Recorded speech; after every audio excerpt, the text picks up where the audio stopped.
නිර්වාණය කියන එක එන්ලයිටන්මන්ට් කියන එක අවදිවීම කියන එක මේ ජීවිතේ කරගන්න ඕන දෙයක්. ස්වර්ගය කියන එක සියලුම ආගම්, ඒ කියන්නේ බුද්ධ ධර්මයේ තාओइज्म මේ තාओइज्म සෙන් ජෛනිසම් මේ ආගම් තුන හැරෙන්න අනිත් සියලුම ආගම් වල පොරොන්දු හින්දු ධර්මෙත් එහෙමයි. ඒ මරණයෙන් පස්සේ ඔක්කොම තියෙන්නේ.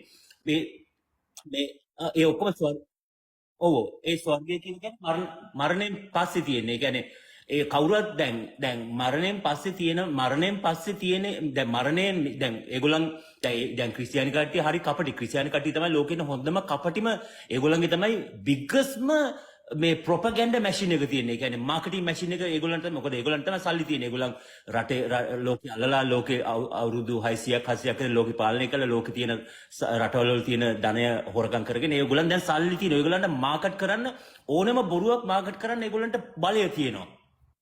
දැන් බුදු කෙනෙකුට දැන් ඔයා බුදු වුණත් එහෙම තමයි. ඔයා කිසිම දෙයක් මරණයෙන් පස්සේ දෙන්නේ නැහැ. මොකද ඔයාට එන්ලයිටන්මන්ට් එක අවශ්‍ය වෙන්නේ මේ ජීවිතේ. ඔයාගේ ජීවිතේ සිහියෙන් ජීවත් වෙන්නයි එන්ලයිටන්මන්ට් එක අවශ්‍ය වෙන්නේ. තේරුණාද?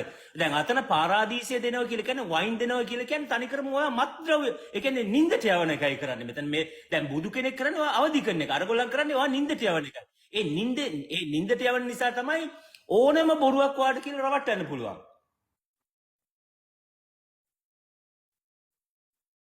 තමා තුළ තියෙන පොටෙන්ෂල් එකක් ඒක. තමා තුළ තියෙන පොටෙන්ෂල් එකක්. ඒක අවදි කිරීමට තමයි බුදු කෙනෙක් ගහන්නේ පළු යන්න දුවන්න දෙන්නේ. දැන් අරගොල්ලන් ඔයාට ගහන්නේ නැහැ. ඔයාට අවදි වීමට උන් ගහන්නේ නැහැ. උන් පුළුවන් තරම් ඔයා නින්දටම දානවා.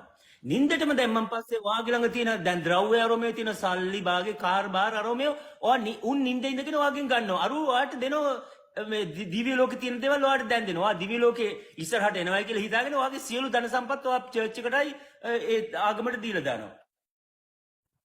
ඔව් ඉතින් ඇමරිකාව බලන්නකො. ඇමරිකාවේ මෙගා චර්ච් කියලා තියෙන මොනවද උන් දෙන්නේ කියලා. කොච්චර මීහරක්ද කියලා බලන්නකො. ඒ බොරු උන් කියන බොරු මේව කරන්නේ.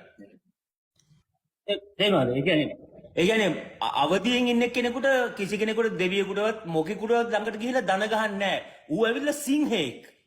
ඌ ඇවිල්ලා සිංහෙක්. බෑ කැලේ ඉන්න සිංහ වගේ මිනිස්සු හපන්නේ නැහැ. ඌ ඇවිල්ලා සිංහෙක්. උත් එක්ක සෙල්ලම් කරන්න බෑ. අවදි වෙච්ච මිනිස්සයත් එක්ක. එයා සීයෙන් ඉන්නේ. දැන් ඒක තමයි සිංහ ගතියක්. දැන් බුදු කෙනෙක් ගත්තන් පස්සේ බුදු කෙනා සමාන කරනවා සිංහෙකුට සමාන කරනවා. ඒ සිංහයට සමාන කරන්නේ කිසිම බොරුවකට, කිසිම දෙවියෙකුට, කිසිම මාරයෙකුට මොහොකටවත් ඒ බුදු වෙච්ච කෙනා, එන්ලයිටන් වෙච්ච කෙනා හිසනවන්නේ නැහැ, දන ගහන්නේ නැහැ.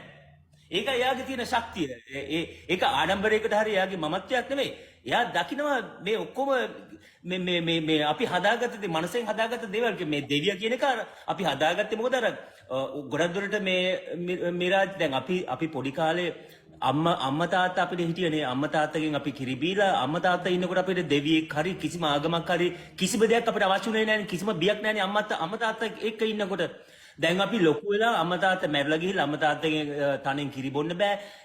එදා කිරි බීපු හුරුව තමයි දැන් අපි මේ ආගම් හදාගෙන මේ චර්ච් එකේ ඉන්න හරි පාදිලියේ ඉන්න හරි එයාට අපි හාමුදුරුවෝ කියලා හරි කියනවා, තාත්තා හරි කියලා කියනවා, ෆාදර් කියලා හරි ප්‍රීස් කියලා මොකක් හරි නමකින් කියන්නේ අර චයිල්ඩ් අර ළමා කාලේ තිබිච්ච මෙමරි එක තමයි අපි හොයන්න යන්නේ මේ වෙන කෙනෙක් තුල.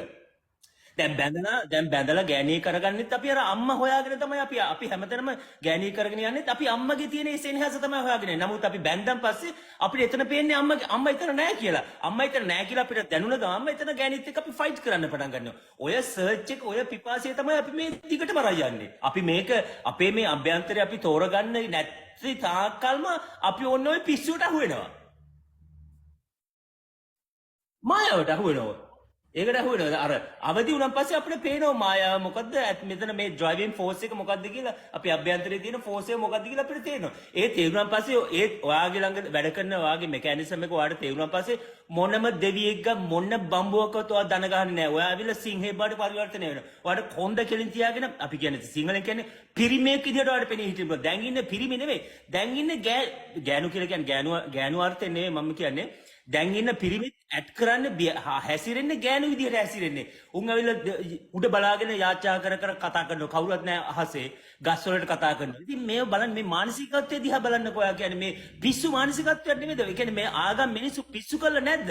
අපි දැන් කාට හරි උඩ බලාගෙන කතා කරනවා අපි කියන්නේ නැද්ද මේ රොයල් පිස්සෙක් කියලා උට? නමුත් ආගමේ ඉඳන් කතා කරන නිසා අපි කවුරුත් උඩ පිස්සෙක් කියලා කියන්නේ නැහැ. නමුත් මට උන් ඔක්කොම පිස්සෝ.